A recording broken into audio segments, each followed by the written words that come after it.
Hello, welcome to another tutorial video. Now we're going to be looking at the planning of a C grade response to Part B of the AQA Modern Texts exam, literature exam. So just to go through the mark scheme again, first of all I'm going to focus on here is B, because B is mainly attributing to the, from the AB element that I did, B is mainly attributed to via the AO4. So all the AO4 stuff is what we really want to try and hit in this question. It's where we're going to get the most marks. So I'm going to focus on them out of the mark scheme. So first of all, we have to have a thoughtful consideration of themes. So we have to be discussing certain themes that actually come across. And obviously the themes are really related to the context, as you see in my plan, which I'll go through in a second. We also need to have a considered and qualified response to the context. That means we're going to talk about the time in which it was set, the things that influenced the writer, and we've got to make sure that we're saying things in a sensible and logical manner. And we have to show a thoughtful selection and consideration of details to support what we say. So again, we've got to pick out the right evidence and make sure that we are accurate in what we're putting. Now, it's really important to remember that whatever is in theme-wise, the extract for Part A is going to be linked somehow to Part B.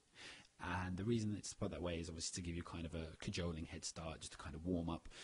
Because remember, you know, the exam board's on your side, they want you to do well, so there's kind of knowing that it's tied. It should generally, in a lot of the examples I've seen anyway, forgive me if they decide to change their minds all of a sudden, it's generally linked. You've got the ideas that will come through in this extract are ideas that you can use to write about in the second one, but they don't want you to write about the context in the first one. They only want you to write about it in the second one.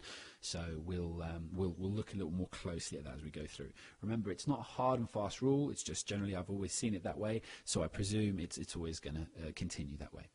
Anyway, so our question is, how does Steinbeck use their relationship, George and Lenny, in the novel as a whole to convey ideas about America in the 1930s? So we have to see things about their relationship and how it becomes more,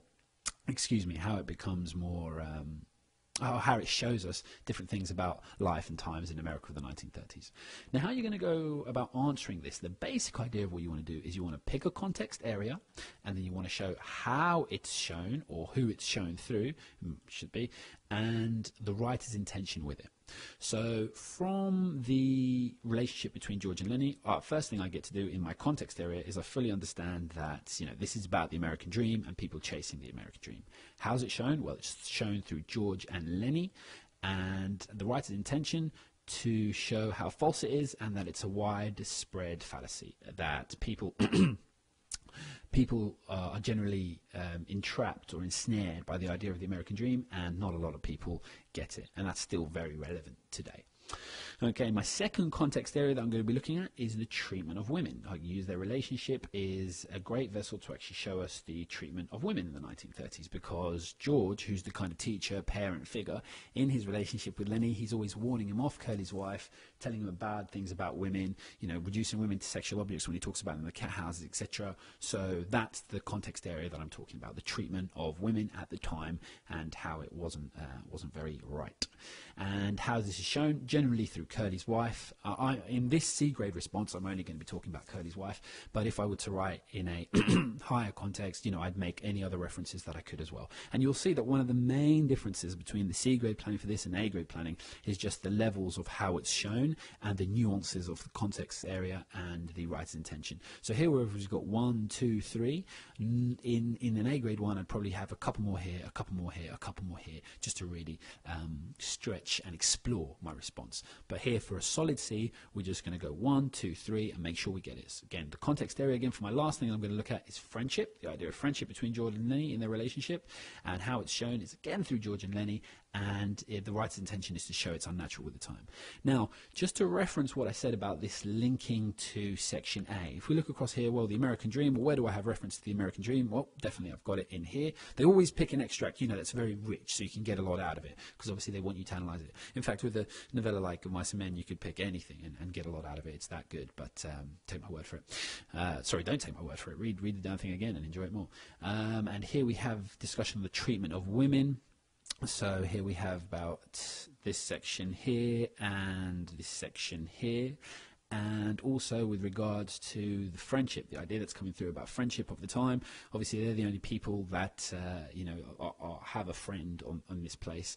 So even the fact that they're just talking at the beginning, even the fact that they're just talking, that's obviously really important, because they don't have, not many other people have that close relationship where they will be talking this way. And actually, that's really stressed to us through the other examples of conversations that George has with Candy and with Slim. Both of them have, in the descriptions of how they actually go about it, they both have kind of barriers that they have to overcome.